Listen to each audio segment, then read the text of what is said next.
Culture really means it's bigger than you. Like, don't think, okay, nah, I'm less. I'm sponsored by Converse, I'm sponsored by Red Bull, I'm the guy. No.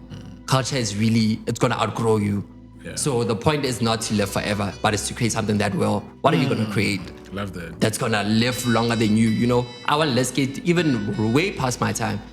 There should be a skate park. There should be that young cotton fest, that like, you know, that thing. Culture is always gonna outlive you. So don't try to be the illest guy while you're still here. Leave something that even people behind you can reap the benefits. Welcome to the Culture's Biggest Podcast. A podcast about creatives in and around Johannesburg, as well as those who relocate to the big city in hopes of leaving their mark within the industry. Our aim is to bridge the gap between established creatives and aspiring creatives by providing insight into the challenges faced by creatives along their journey. The podcast delves deep into the creative pursuit and offers aspiring creatives guidance on how they could turn their passions into sustainable businesses. My name is Julian Vogue, and this is Culture's Biggest. And we're live, man. Welcome back to Culture's Next. Today's episode, man, is a bit special.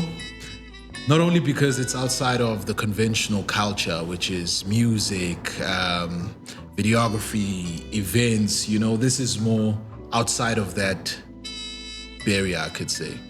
We're going to be speaking to someone who is in the culture of skateboarding. And not only a skateboarder, but someone who is a founder of a company called Lesego. He is at the forefront leading the skating culture.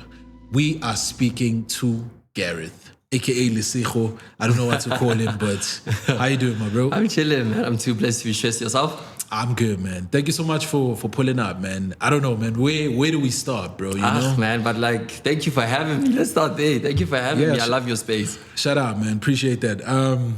I just want to know, man, you know, there's so many different facets of culture. Mm-hmm. Why skateboarding, bro, you know? Besides you being black, you know? And skateboarding, And skateboarding is such a, you know, a white-driven sport, you know? Why did you choose that? Definitely, it had to start from Cartoon Network, our Disney XD, you know, they had that show, Zook and Luther. Those two white bros that used to skate. Bukit Botowski. And like, I feel like everyone skated at some point of life. It's like riding a bicycle, you know? But for me and my friends, like, we started and we never let go, you know? Once we got on top of a board, that was it for us, you know? So in the Kasi, definitely the boys, everyone like had a bicycle. After a bicycle, we all pivoted to skateboards. And like from skateboards, there was something about it, you know, we wanted, because I think YouTube was even starting out. Like we could see videos on thingies on YouTube and things like that. And we were like, no, guys, no, this is it. And like our parents even like started funding everything now. They saw the passion that we had for skateboarding because we tried everything. We tried soccer, we tried BMXing, we tried so. But with skateboarding, we never let go. What made it stick? Definitely because it was such a taboo. Like once we did it, we stood out. Because think about every Kasi child in the hood. Everyone is playing soccer. Everyone is doing this and that. So once we skated, even the dollies were like, hey man, which one is this one? Hey, can you jump me? And things like that. So because it made us stand out so much from the general boys that were in the Kasi. Yeah. Beautiful. And then how does Let's Skate come about? Oh, Let's Skate. Let's Skate just came from the scarcity of events that were in Pretoria. Like, look at how Josie, how Cape Town, how Durban is like operating their things, you know. Same with music. If you really want to boom, it's so believed that you need to come to Joburg, you know. And everything with skateboarding, if you really want to boom, it was so believed that you had to come to Joburg. So me and my boys were like, we had a lot of scarcity. Plus, by the time we couldn't drive, we were still in high school, you know. So we didn't have a lot of resources to come back and forth and so on. So me and my friends, and it wasn't even like, when we started to plan, we were not even planning to have an event or so on. I get you. We bought obstacles. We had obstacles, just to progress. So we brought obstacles to Chet Square, and somehow people gathered in numbers. And somehow they were like, hey, what is this? Is this an event? Like, no, this is just us gathering. Nah, it should be an event. And that's how it started. Oh, that's crazy. Yeah. That's crazy. And then do you still remember the first event you did and how it went? Yeah, definitely. It was June 21. June 21 is actually National Go Skate Day. All around the world, it's celebrated. That is National Go Skate Day. So me and my boys we wanted to be a part of something, you know. Josie had his thing, Cape Town had his thing, Soweto had his thing, so on. But like I'm saying, we didn't have the cars, we didn't have the funding to come to Josie. Then Gamo, we need to go back. It was like, no. We're like, hey Joe, let's take the obstacles that we have, because we knew so many kids from Mamelodi, Sosha, Peli, Denville, so on. And we're like, hey Joe, let's 1 and 2. Let's just have our small thing here. And that's how we started on National Go Skate Day 2021. Beautiful, man. And then obviously, parents, you want to be a skater, you're getting into the skating culture. With anything, parents would really love to see their kids thrive, and thrive in a sense of economically, right? What are some of the economic barriers you feel like you encountered while trying to start a skating company, which is unconventional, no one has heard of, and also some of the challenges you encountered with the event in itself, maybe from the cost side of things, maybe from the buying power from people. True. There were a lot of barriers. Even like when we started, me and my boys and the guys, we were like 10. We had like startup boards that you can get, Go Cash Crusaders and so on. But as time like went on, we progressed. So now like our shoes will get damaged. Like our parents had to constantly buy shoes, buy a skateboard. Because now we're trying to like not only like do the basic things and just we wanna like really progress. So from 10, it downscaled to only 2. So just me and my best friend Matlati are the only skaters from where we all started. From 10 people, led to 2 people. So me and him like really, even our parents, because we'll snap a board today. His mom will buy him another board tomorrow. My brother will buy me a board like that same day. Oh, nice. So our parents really saw like, no, these boys like, but now there's only 2. And like, no, man, we have a lot of change. Let's now fund into that. Yeah. Chapo, after that, now we took it outside Takasi where we started it. We took it to Town CBD. Town CBD, there was a lot of kids. We actually didn't know there were so many kids. We just now started skating at our usual hub. Every day, because Town CBD, everyone, when they come back from school, they like depressed on things like that from an exam and so on. They just want to breathe. They're like, hey Joe, can I try skateboarding? Next week, the same person has a skateboard. He bought a skateboard for himself, So and skateboards are not cheap. They're not cheap, and especially as you like starting now. I'll tell you wanna start 250 at Crash Crusaders. But as time goes, you're like, no, I need the sport to be faster. I wanna jump higher, and so on and so on and so on. And like the boys really like started like. I feel like everyone wanted to be a part of something, and something that wasn't very common. So that's what like grew the culture so fast for us in Pretoria, that everyone just wanted to be a part of something, and they wanted to be a part of skateboarding. You'll see the girls do it, you see the boys do it, and you're like, nah, I really want to be there. Like, what do you guys do? I want to join that. And that's how it started. I see that, man. Obviously in SA, like me, myself, I love culture so much, but the coverage of skateboard culture is something that I haven't really seen, So I just want to understand, what is your perspective of skateboarding culture in South Africa? Definitely, it's like it has a lot of potential. Because think about it in New York, you see Lil Wayne skating, you see like the most famous skateboarder, Tony Hawk. Like everyone knows Tony Hawk, even your parents know Tony Hawk, everyone, your siblings know Tony Hawk, and things like that. So the culture in South Africa, like it is picking up, but you can only find it in certain places. You can't now find it everywhere. It's not like a soccer ball, even the government. Because look at how many soccer fields are just around Gauteng. Some are abandoned, some don't even work, but the government actually funded to build a soccer field that some people might not occupy, So even the government, they look at like teams, like big teams like Abu Bafana, and they're like, no, let's nurture, let's pour money into that. And like other sports where now even skating is now recognized as an Olympic sport, they're not like, they're very scarce about it. They're like, is there? It's because we have old people in government. True. They're not very advanced. That's why don't even the money doesn't come out just in jail. You see what I mean? So I also just want to understand, is it lucrative? Like you need to know. Yeah. You need to know because it's not like, even like Wabana Abu Sundowns, they go to high schools, scouting, they have scouters. In this industry, you need to know. You need to go to these events. You need to know who to talk to at Red Bull to at least give you a case of cans. And be like, no, you skate? Okay, this is what do you need from us, So it's very also like gate kept. Like not everyone is like, oh, no. I feel, obviously, bro, like my platform is more on some edutainment, right? And I want to give people as much knowledge as they can take from some of the people that are doing amazing stuff in culture. If you could give me like, let's not say 5, I almost said 5. 3 ways you could monetize yourself as a skater in South Africa, or a person who has a skating company and you do events, or maybe you make skateboards. I know DJ Speedster had, I don't know if he still does, but I'm not clued up. But yeah, can you give me 3 ways in how you could monetize your career as a skater? Yeah, that is so good, because that's how I even came about. When I came about, think about it, I'm in Pretoria, a place where it's considered soft. I'm not in Joburg. I'm not where things are happening. So I now had to sit back and really think and be like, how am I really like gonna stand out?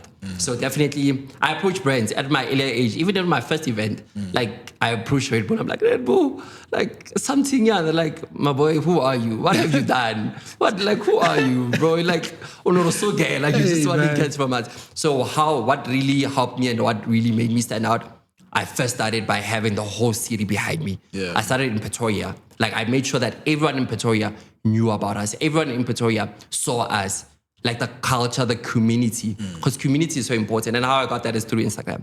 I was constantly posting videos of me and my friends skate like the usual spots, Chat Square, Men Lane, so on. Like, people will see our videos and be like, hey, Banna. Like, I always walk past, oh, you are the boys that I see skating, So for me, it was culture. Let me build a culture. Let me build a community first. I did this. I've been doing this this is my 5th year now. And I'm only now getting traction. Abo Converse, Abo Red Bull, and so on. They're only starting to catch on the drift now. But the first 3 years, no one gave me nothing. No one even believed in me. I had to believe in myself, and my friends had to believe in what I'm saying and what I'm pitching to them. So we started Instagram. From Instagram, we started by a community. Like, get a good, lot of people. One side, it's like soccer. You need 8 people. You need 11 people to be in a team. On side, you have our substitute and so on. So it was like soccer. Let's build the community first. Let us have each other. Because nonetheless, if you're skating only one, you're gonna get discouraged. Now, if you're skating with 7 different people that are all in different levels, like you constantly, because there was always going to be that one that is good. There's always going to be that second, and there's always going to be that unspoken competition amongst each other. Alright, so let's build a community. After community, let's monetize this. Now let's post videos like how rappers would just post freestyles every Sunday, freestyle Sundays. Like, they're being consistent and they're rapping at abnormal places. Like, someone will rap at KFC and be like, hey, what's going on? What's going on? Yeah. So otherwise you had to put it on people's faces. Brand placement as well. Yeah, brand placement. Like, you really had to put it out there, because nonetheless, if you don't put it out there, I'm gonna see you, but okay. Or I'm gonna see you and not acknowledge you. I might see you skating and be like, But just now, playing around, you're just playing around. But if I now put it in your face, could see every time I'm on Instagram, you're gonna see somewhere, you'll be like, hey, but I will just walk past here. Okay, about Fana Valley. I didn't know they had an Instagram. Let me see what else they do. So after that, I feel like you can now start approaching big brands. But first, build a community. After community, put it out there, monetize it. Make sure that people know how to skate, because a lot of people don't tap in to what they don't understand. If I can't understand it, how am I gonna tap in? I just see you guys falling. They're like falling down. They're like getting back. No, so on. Definitely. Beautiful, man. Beautiful, bro. So you saying build a community. Build a community. A lot of great creatives that I've actually interviewed, they speak on building communities, which is so important, because when you look at Nike in its basis, Nike doesn't sell just shoes. Nike is a community. It started as a community of runners. I don't know if you've read The Shoe Dog by Phil Knight. It's a community of runners, and they just cater to runners. Even the whole ethos when they do adverts and they pick athletes, they don't sell the shoe to you. They sell you the experience of how, if you're a runner, you're gonna have such a great experience running in. And how it's gonna uplift your running. How now you're gonna stand out. How you're gonna perform at your utmost best by just wearing Nikes. Imagine that. See what I mean? So community is really dope, man. And building yourself, putting yourself out there is really dope. I just wanna find out from you, man. Like, maybe some last few questions. Where do you see Lesego go? What's the future for Lesego looking like? Looking into more events. I know you also do merch as well. Yeah. So where you looking at?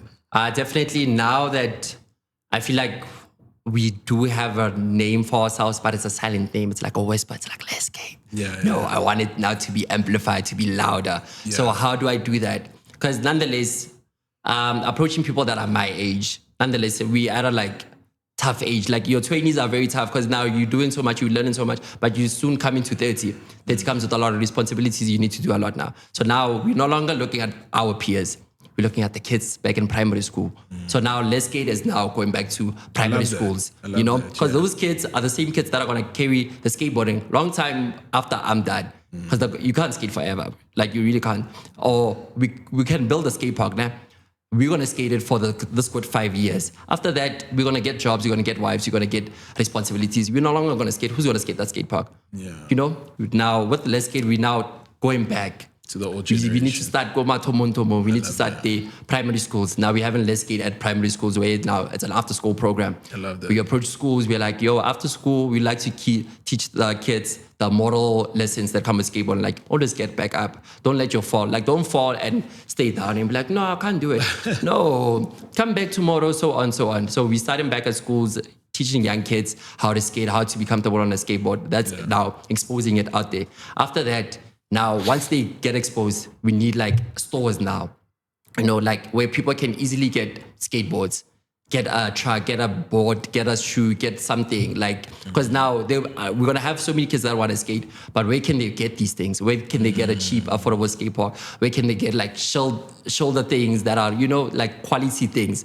that are going to, you know, then from there, the events, because now we that's where the money is. Yeah, now that's where the money is. Because with the events now, we have the opportunity. Like we have like good brandings now, Converse, Red Bull, Vans, and so on. Now these people can pour in money and be like, "Yo, whoever wins this major event, let's take them to overseas to go compete at the highest level." Because now that's the other thing about South Africa. We always compete amongst the South African league, and we are not doing anything. Facts. The real facts are outside. So if you're going to compete amongst each other, but if you can compete with people abroad, that's where now we're going to elevate. Love that, bro. That's where it is. The most important question on the show. Yeah. What does culture mean to you? Culture really means it's bigger than you. Like, don't think, okay, nah, I'm less. I'm sponsored by Converse. I'm sponsored by Red Bull. I'm the guy. No. Culture is really, it's going to outgrow you.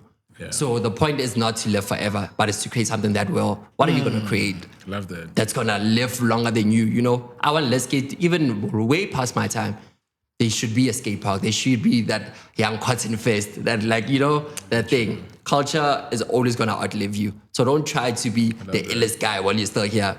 Leave something that even people behind you can reap the benefits. Beautiful, man. I love that, bro. I just want you to leave our listeners with just one last, a few words. Yeah. In regards to Let's Skate, because I don't think a lot of people are tapped into the skating culture as they should. Like, if you had like a cameo in Tony Hawk's movie, right? Yeah. What would you say about Let's Skate? Yo, firstly, Let's Skate is bigger than just Pretoria. We're not just based in Pretoria and want to stay in Pretoria. Let's Skate is so much bigger. Let's Skate is not me. Let's Skate is not my friends. Let's Skate is you. So without you, there is no Let's Skate. And without Let's Skate, there is no you. Like, you know, it's like, yeah, it's a contradicting thing. But like, Let's Skate is so much bigger than just me and my friends. Because that's the other thing. We don't just want to be like, oh, those are the cool kids in Let's Skate. No, Let's Skate is so much bigger. And Let's Skate is upcoming. Let's Skate is the next big thing in terms of skateboarding. Yeah. Love that, bro. Thank you so much for coming through, man. Thank you for having me. And sharing your skating journey, man. It's such a refreshing conversation because it's outside of the conventional. And one thing's for sure, I see myself also just coming through to your events. Yeah, you should. Yeah, doing some coverage and, you know. I need to get you a shirt. You need to be wearing the shirt. Most def. Yeah. The shirt. I thought you were going to bring the shirt. I'm so sorry. Yeah. No, it's all good. I really want to be a part of the people that are documenting culture in all corners, bro, you know, and not just choose and be like, okay, I'm you know, marry myself to hip hop or marry myself to, you know, whatever. Yeah. It's culture, bro. Like, and I just want to represent everyone. Yeah. So yeah, man, shout out for pulling up, bro. Thank you so much for having me, and thank you to Shout all out your to you. viewers.